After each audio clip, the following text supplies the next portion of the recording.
So, let's go. Easy run lang to. Madali lang to eh. Dito yung interval. Let's go.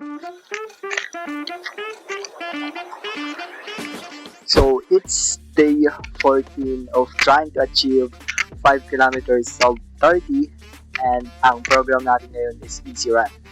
So, kapag easy run lang naman tayo sa labas tayo, takbo natin is aabutin ng 40 minutes. Tapos yung pacing is 8 to 9. Kaso, syempre, kailangan natin i-level up yung sarili natin or sanayin, or pahirapan yung sarili natin ng konti na masanay dun sa mas mabilis na pacing. So, although 8 to 9 yung pacing natin, close natin siya sa 8, tapos papunta na siya sa 750, gano'n. Pababa na 750 or 755 na kilometer, 755 minutes per kilometer. So, yun yung magiging goal natin for today. So, ayun lang naman.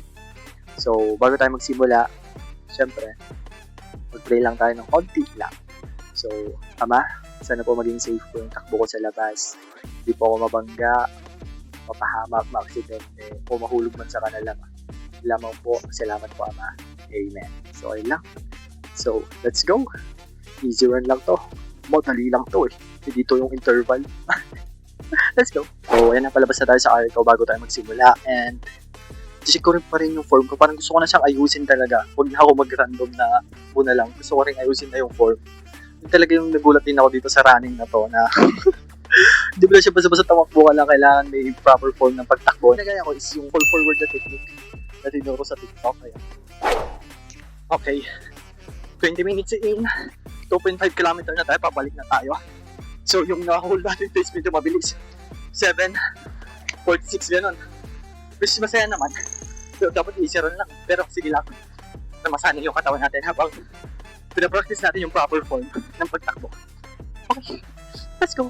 Ang saya. Whew. Okay, so we are done. 40 minutes. Kilometer yon. Excuse. But tapos na. 40 minutes yon. Tapos 5 kilometer na kaya din naman natin.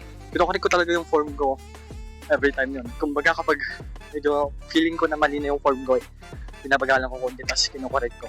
Kung sa'yo malaman ko ano yung form na tinatry ko at pinapractice, ilalagay ko na lang yung link sa comment section tapos hanapin nyo siya.